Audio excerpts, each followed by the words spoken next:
Rob Greenfield consiguió producir el 100% de su comida durante un año. No grocery stores, no restaurants, not even a drink at a bar.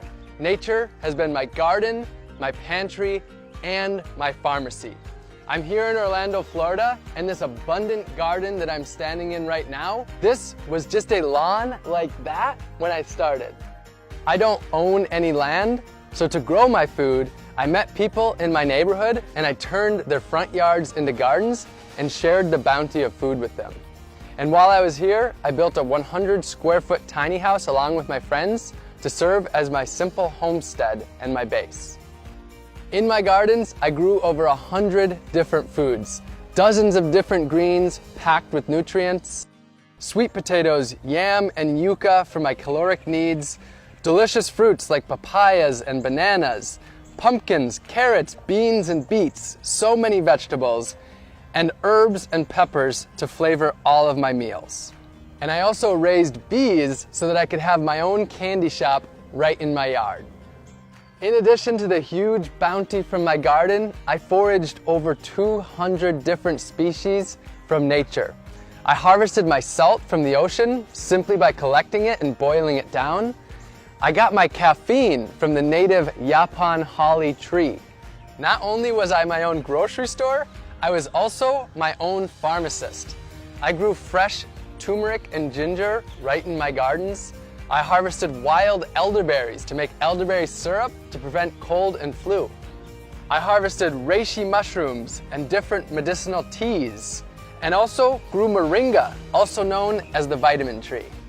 I cooked up dozens of different healthy meals, fermented veggies to make sauerkraut, and made delicious beverages like honey wine and ginger beer. I whipped up delicious desserts and ate the healthiest of my entire life. And I even grew my own toilet paper.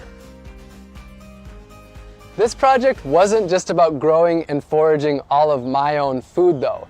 It was about empowering others to take back power from Big Ag and ultimately to take back their health and grow their communities. So during this time, I started a few community initiatives. We built 15 gardens for the people, planted over 200 community fruit trees, and sent out over 5,000 free seed packs to help others grow their own organic, healthy food. And I taught dozens of free gardening classes in my gardens to the people in my community. I've been exploring food for close to a decade, and I believe that our globalized, industrialized food system is broken. This was my quest to see if I could step away from Big Ag and grow and forage every single bite of my food. I'll be honest though, I do have an agenda. I want you to question your food. Where did it come from? How was it grown? How did it get to you? And what was the impact that it had on the earth, other species, and the humans that grow that food?